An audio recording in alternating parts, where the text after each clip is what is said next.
요즘 제 입에 많이 나오는 노래가 하나 있습니다. 가사를 읽어드리겠습니다. 하얀 자동차가 삐뽀 삐뽀. 내가 먼저 가야 해요. 맞습니다. 아유, 들으셨나요? 제가 부르는 거? 네. 삐뽀 삐뽀. 아픈 사람 탔으니까 삐뽀 삐뽀. 병원으로 가야 해요. 삐뽀 삐뽀 삐. 네. 마지막에 한 글자가 더 붙습니다. 2절도 있습니다. 빨간 자동차가 어휴, 네. 일부 듣고 오셨나요? 에엥 에엥. 네. 내가 먼저 가야 해요. 에엥 에엥.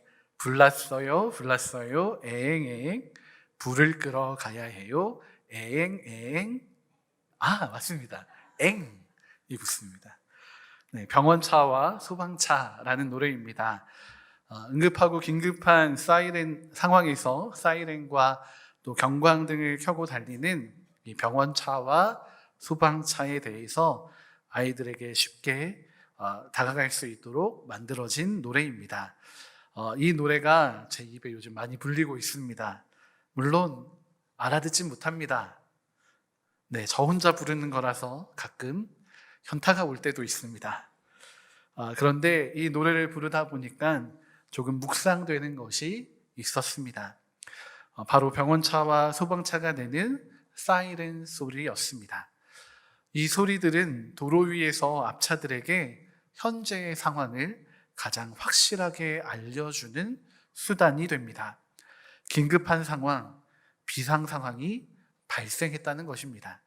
그리고 도로에서는 이 소리를 들은 차들이 이에 맞게, 이 상황에 맞게 대응하여서 길을 터주기도 합니다. 우리 그리스도인들에게도 이 비상 사이렌이 울리고 있습니다. 이 소리의 근원은 믿음, 소망, 사랑의 위기입니다. 우리가 함께 읽은 고린도전서 13장 13절의 말씀에서는 믿음과 소망과 사랑이 항상 있을 것이다 말씀해주고 있습니다. 예수를 그리스도로 고백하는 이 그리스도인들에게 항상 있어야 하는 것이 바로 이 믿음과 소망과 사랑인 것입니다. 그런데 이 시대는 심지어 그리스도인들도 이 항상 있어야 할 이 믿음과 소망과 사랑에 대해서 회의적입니다. 유행가 가사 중에는 영원한 건 절대 없어 라고 이야기하면서 오늘은 삐딱하게 살아도 괜찮다고 독려하기도 합니다. 단지 이 노래 가사만이 아닙니다. 이 시대의 많은 이들이 하나님과 하나님 나라의 가치에 대해서 정면으로 반박합니다. 그래서 얼마 전에는 우리 선교사님의 자녀라고 우리가 알고 있는 악동 뮤지션의 이찬혁이라는 가수가 멸종위기 사랑이라는 노래를 발표했습니다. 사랑이라는 것의 본질을 이야기하면서 이 시대에는 이 진정한 사랑이 멸종의 위기에 처해 있다라고 노래한 것입니다. 여러분, 왜 이런 상황이 나타나게 된 것일까요? 그것은 아마도 그리스도인 된 우리가 놓치고 있는 것이 있기 때문일 겁니다. 우리가 믿음과 소망과 사랑을 놓치고 있기 때문입니다. 세상은 이 믿음과 소망과 사랑에 대해 전혀 알지 못합니다. 우리가 놓치고 있다면 세상도 놓칠 수밖에 없는 것입니다. 영원한 것을 바라보기보다는 눈앞의 현실에 더 집중하게 만드는 이 시대의 풍조, 또 상황과 환경, 또 우리의 마음과 생각이 변한 까닭입니다. 영원한 것보다 눈앞에 그것에 집중하는 것이 더 현실적이고 이성적인 것이라 이 세상은 우리를 그렇게 여기게 만들었습니다. 그래서 우리가 붙잡고 있던 영원한 것들이 어떻게 보면 느슨해졌습니다. 심지어는 그 느슨해진 손 사이로 막 새어나가기 시작했습니다. 저는 이것을 그리스도인의 비상이라 이야기하고 싶습니다. 믿음, 소망, 사랑의 상실로 발생한 그리스도인의 비상 상황인 것입니다. 먼저 이 시대는 믿음을 잃어버렸습니다. 우리의 믿음은 맹신이 아닙니다. 하나님이 베풀어 놓으신 은혜를 수용하는 것입니다. 이 은혜가 나를 위한 것입니다 라는 고백이 우리의 믿음이고, 또 이것이 바로 수용입니다. 성경적인 표현으로 이야기한다면 그 진리를 우리는 어떻게 보면 영접한 것입니다. 어떻게 보면 아주 간단한 이 수용, 영접을 통해서 우리에게는 믿음이 생깁니다. 그런데 문제는 이 믿음이 흔들린다는 것입니다. 바로 의심 때문입니다. 우리의 믿음에 의심이 불을 지피게 되는 것은 우리가 가진 진리와 너무나도 다른 세상을 마주하기 때문입니다. 우리가 가진 진리가 작동하지 못하는 상황과 환경이 이 세상에는 너무 많이 있습니다. 그래서 세상이 더 커 보이기도 하고, 오히려 이 세상을 따라가는 것이 우리의 현실이다라고 생각합니다. 그래서 우리는 우리가 가지고 있는 믿음과 또 현실 사이에서 혼란스러울 수밖에 없는 것입니다. 이 혼란이 의심을 가져오게 됩니다. 우리 안에 이 의심이 자라가기 시작하면 우리의 믿음의 끈이 느슨하게 풀리기 시작하는 것입니다. 그런데 사실 믿음을 가지고 세상을 살아간다는 것, 세상을 마주한다는 것은 말처럼 쉬운 일은 아닙니다. 예를 들어보자면 중고등학교 시절에 믿음의 생활을 잘 이어오던 학생들도 대학을 가고 세상을 마주하게 되면서 이 믿음과 부딪히는 가운데 혼란의 과정을 겪기도 합니다. 물론 이 혼란의 시기를 잘 넘겨서 믿음의 공동체 안으로 돌아오는 경우도 있는 반면에 의심으로 나아가는 경우도 있습니다. 또한 간혹 의심을 넘어서 불신으로 나아가는 지체들도 있습니다.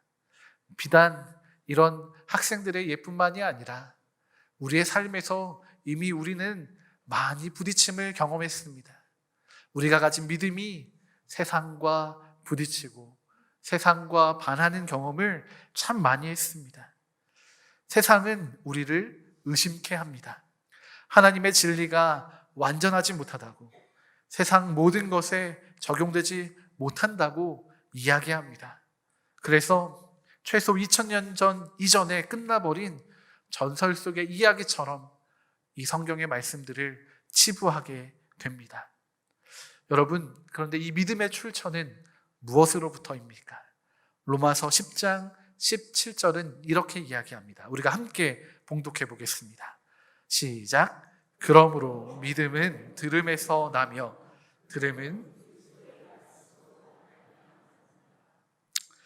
들음으로부터 나는 믿음에 대해서 이야기합니다. 들음은 또한 그리스도의 말씀으로부터 납니다. 여러분, 그런데 우리의 믿음에 문제가 있다면 무엇이 문제겠습니까? 그리스도의 말씀이 문제겠습니까? 아마도 아닐 겁니다. 우리의 들음에 문제가 생긴 것일 겁니다. 들음에는 어떤 문제가 생겼겠습니까? 여러분, 우리 주변에는 참 다양한 매체들을 통해서 전국, 또 나아가서는 전 세계의 교회들의 메시지를 들을 수 있습니다. 우리 주변에는 말씀이 넘쳐납니다. 들을 것들이 너무나도 많습니다. 너무나도 많은 들음이 있기에 그 들음으로부터 정말 무조건 믿음이 나올 것만 같습니다. 그런데 그럼에도 불구하고 믿음은 흔들립니다. 믿음이 막 생겨나지가 않습니다. 수많은 말씀들이 들려오지만 그 말씀만큼 믿음이 나타나지가 않습니다. 왜냐하면 딱 들음까지기 때문입니다. 믿음은 들음에서 나지만 들음만으로는 완성되는 것이 아닙니다. 들음을 통해서 우리에게 주어진 이 신앙적인 알미, 우리의 삶으로 이어져야 하는 것입니다. 그런데 이것은 수학 공식과는 다릅니다. 수학 교과서만 달달 외우게 되면 수학을 잘할 것처럼 생각이 되지만 숫자가 바뀌어서 시험에 나오면 당황할 수밖에 없습니다. 더 많은 응용이 추가된 문제들은 손도 대지 못하게 됩니다. 우리의 믿음이 공식이 아니기 때문입니다. 우리가 들음을 얻었으니 바로 믿음이 출력되는 것이 아니라는 것입니다. 그러나 공식처럼 생각하고 우리가 암기하고 듣기만 하다 보니까 우리가 가진 하나님에 대한 지식은, 삶에 대한 지식 등은 풍성해집니다. 머리는 커집니다. 그런데 이 믿음이 삶으로 나타나야 하는 바로 그 순간, 그 결정적인 순간에는 믿음은 온데간데 없고 그 지식만이 남아있게 되는 것입니다. 그렇게 되니까 혼란과 마주하게 되는 겁니다. 내가 배운 것은 이건데 왜 이렇게 되지? 이게 맞나? 왜 안 되지?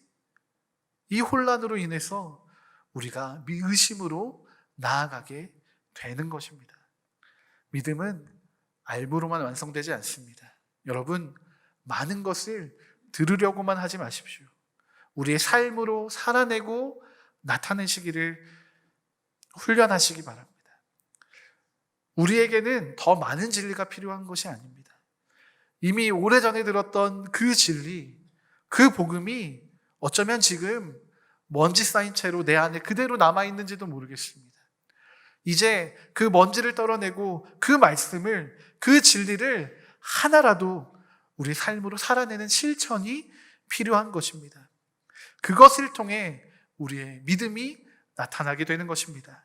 그런데 이 시대의 그리스도인들은 알므로 만족합니다.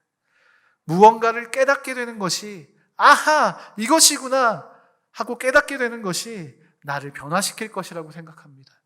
물론 맞습니다. 변화는 그러한 깨달음, 아하 하는 것으로부터 출발합니다. 그러나 그 깨달음이 우리의 삶으로 옮겨지지 않으면, 신앙적인 좋은 식견을 가진 사람으로 머무는 것입니다. 절대 믿음의 사람이 될 수는 없는 것입니다. 좋은 말씀을 듣고서 내가 정말 그렇게 된 것처럼 생각하지 마시기 바랍니다. 지식적인 알미, 우리의 믿음을 채우고 있는 것이 문제입니다. 우리의 믿음이 삶으로 이어질 수 있도록 여러분, 우리가 알고 있는 것을 살아내시기 바랍니다. 암과 삶이 같아지는 것이 바로 그것으로부터 우리의 믿음이 회복되기 시작할 것입니다. 또한 이 시대에는 소망이 사라지고 있습니다. 여러분, 성경은 소망의 출처에 대해서도 이야기해주고 있습니다. 로마서 5장 3절과 4절의 말씀입니다. 함께 읽어보겠습니다.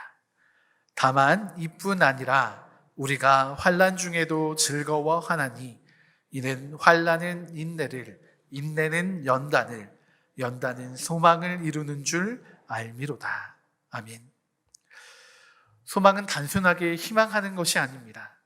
아무 힘이 없는 소극적인 바람이 아니라는 것입니다. 되면 되는 것이고 안 되면 많은 그런 종류의 것이 아닙니다. 소망에는 과정이 있습니다. 환난과 인내, 연단의 과정을 거쳐서 우리에게 주어지는 것입니다. 그렇기에 소망은 아주 실제적이고 실천적인 우리의 삶에서 발견되는 것입니다.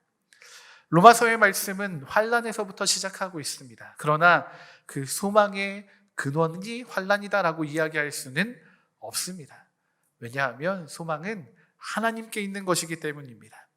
하나님을 향하여 삶의 방향을 바꾸고 하나님께서 기뻐하시는 삶의 목표를 가지는 것이 소망입니다. 다니엘서 1장 8절과 9절의 말씀입니다. 다니엘은 뜻을 정하여 왕의 음식과 그가 마시는 포도주로 자기를 더럽히지 아니하리라 하고 자기를 더럽히지 아니하도록 환관장에게 구하니 하나님이 다니엘로 하여금 환관장에게 은혜와 긍휼을 얻게 하신지라. 아멘. 다니엘이 하나님께 뜻을 정했다라는 것은 다시 이야기한다면 다니엘이 하나님께 소망을 두었다라고 이야기할 수 있습니다. 다니엘은 어떤 상황입니까? 바벨론으로 포로가 되어 끌려온 상황입니다. 아주 낭망되고 좌절되는 상황입니다. 그런데 이곳에서 이름도 바뀝니다. 하나님의 이름, 이 하나님의 이름이 들어간 그 이름을 버리게 되고 이방신의 이름이 들어간 이름으로 바뀝니다. 바벨론의 완전한 지배 아래 놓이게 된 것입니다. 또 바벨론의 학문과 언어를 배우게 됩니다. 더불어서 부정한 음식도 먹게 됩니다. 어떻게 보면 모든 것이 불편하고 불안하고 절망하게 되는 상황입니다. 그럼에도 다니엘은 무엇을 합니까? 하나님께 뜻을 정합니다. 하나님께 소망을 둡니다. 하나님의 역사하심을 기대합니다. 그랬더니 하나님의 은혜와 긍휼이 그에게 임하게 됩니다. 이것이 소망의 모습입니다. 여러분, 이 시대의 많은 사람들은 즉각적인 반응에 익숙합니다. SNS, 페이스북이나 인스타그램이나 이런 것들에 글을 올리고 거의 서로 실시간으로 반응해 줍니다. 좋아요가 많이 눌렸는지, 댓글이 많이 달렸는지 바로 그것으로 자신의 가치를 확인합니다. 늘 그런 것은 아니겠지만 이것이 타인과의 비교를 만들어냅니다. 그 비교를 통해서 누군가는 내가 가치 있는 사람처럼 어깨를 펴고 다니고, 또 누군가는 자신의 가치를 깎아내립니다. 스스로 비교하며 낭망하고 절망에 빠지는 것입니다. 이것으로 인해 우리가 믿음을 가지고 있다 하더라도 그것이 작동하지 못하고 혼란 가운데 우리 스스로를 위축시키는 것입니다. 이렇게 환난이 우리에게 다가옵니다. 그리스도인들의 삶에서도 마찬가지입니다. 이런 즉각적인 반응들에 익숙해지다 보니까 하나님과의 관계에서도 우리가 즉각적인 반응을 기대합니다.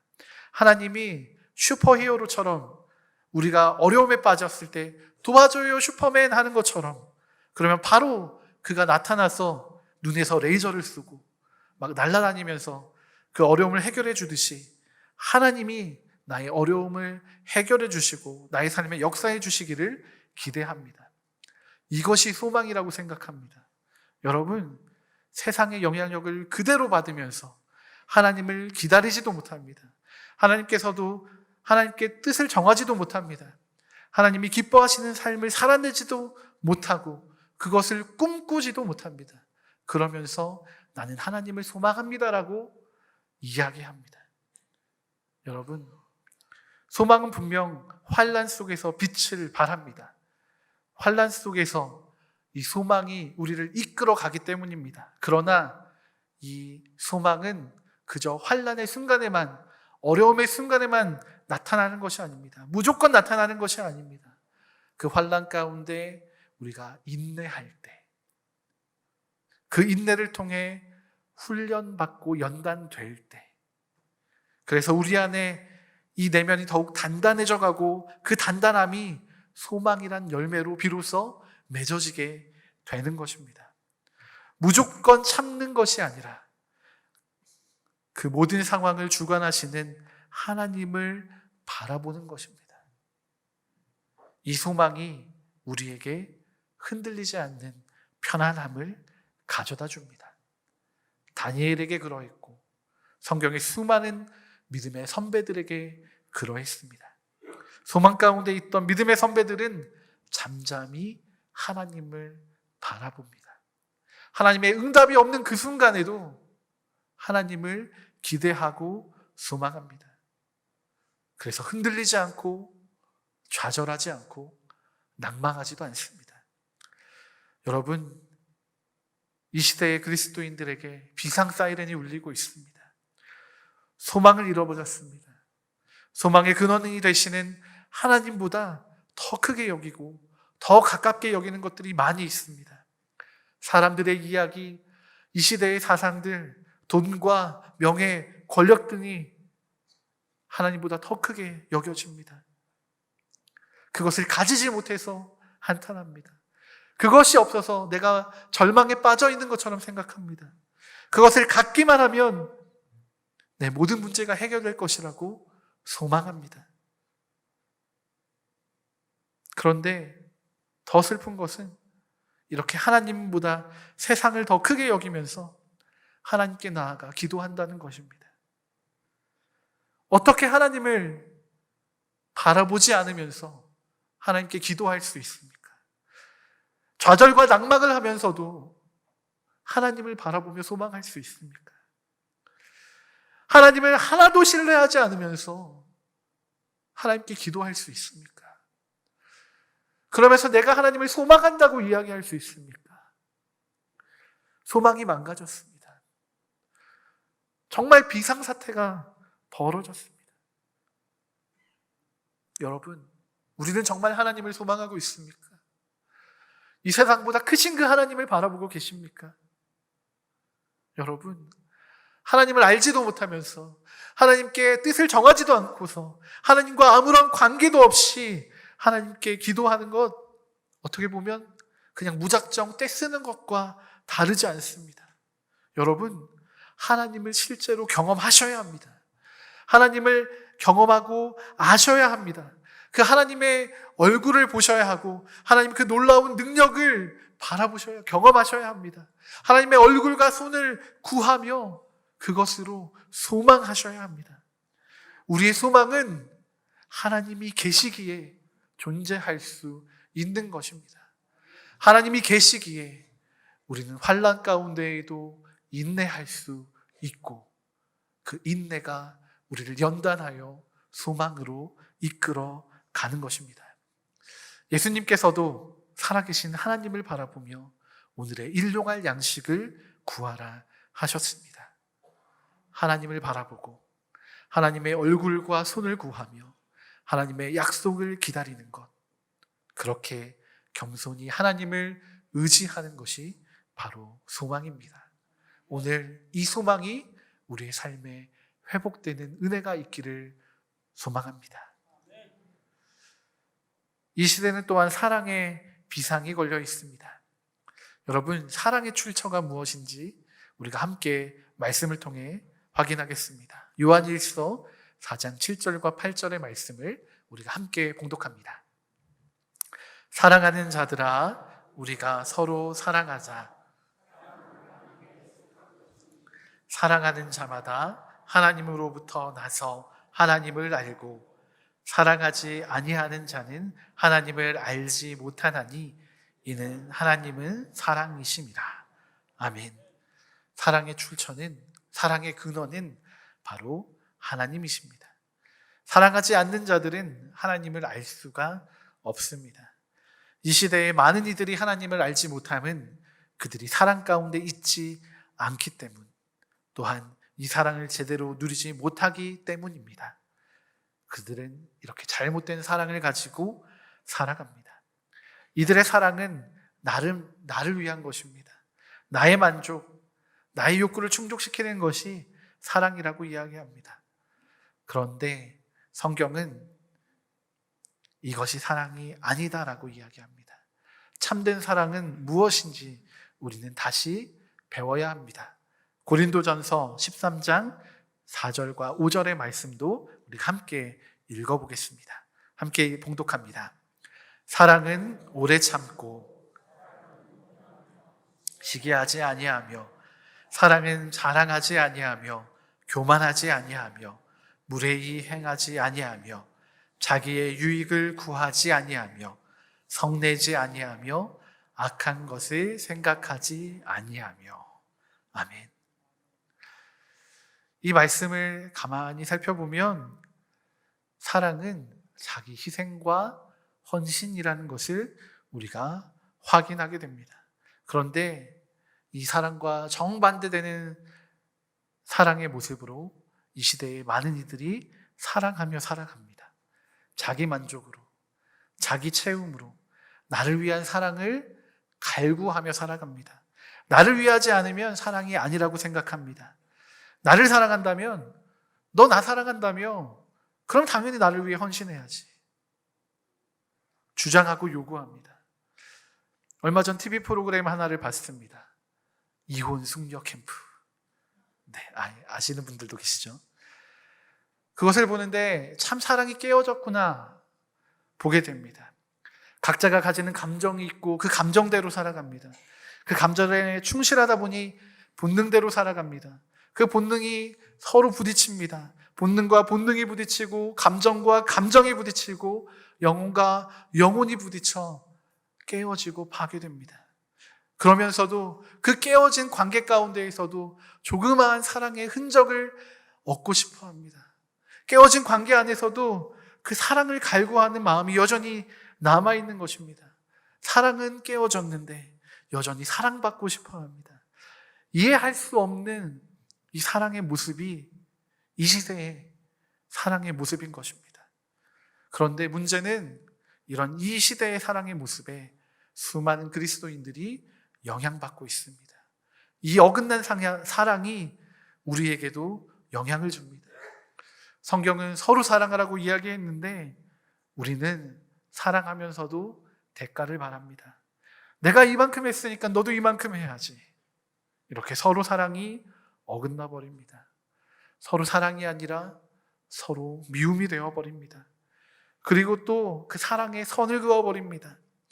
내가 사랑할 수 있는 울타리를 정해놓고 그 안에 있는 사람들만, 그 안에 들어올 때만, 내 귀에 좋은 말들을 해줄 때에만 사랑해 줍니다. 예수님은 원수까지도 사랑하라고 하셨는데 그리스도인들의 사랑은 끊어지고 원수는 오히려 더 많아졌습니다. 이것이 그리스도인들의 사랑의 비상사태인 것입니다. 고린도전서 13장 7절은 다시 한번 우리가 사랑의 훈련을 하기를 권면해주고 있습니다. 이것이 참된 사랑이라는 것을 알려주고 있습니다. 우리가 훈련해야 하는 사랑의 모습입니다. 우리가 같이 한번 이 말씀을 읽어보겠습니다. 시작! 모든 것을 참으며 믿으며 모든 것을 바라며 모든 것을 견디느니라. 아멘. 여러분, 이렇게 하실 수 있겠습니까? 저도 선뜻 주님 그렇게 하겠습니다 대답을 못했습니다. 어쩌면 이미 잘하고 계신 분들도 계실지도 모르겠습니다. 그런데 오늘 우리에게 하시는 이 사랑의 모습은 내가 바랬던 사랑하고는 참 다릅니다. 내가 기대했던 사랑과는 참 다른 것 같습니다. 어떻게 모든 것을 참습니까?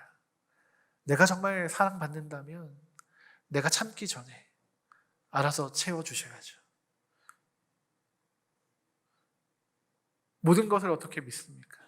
나를 사랑한다면 내가 믿기 전에 알아서 믿도록 행동해야죠.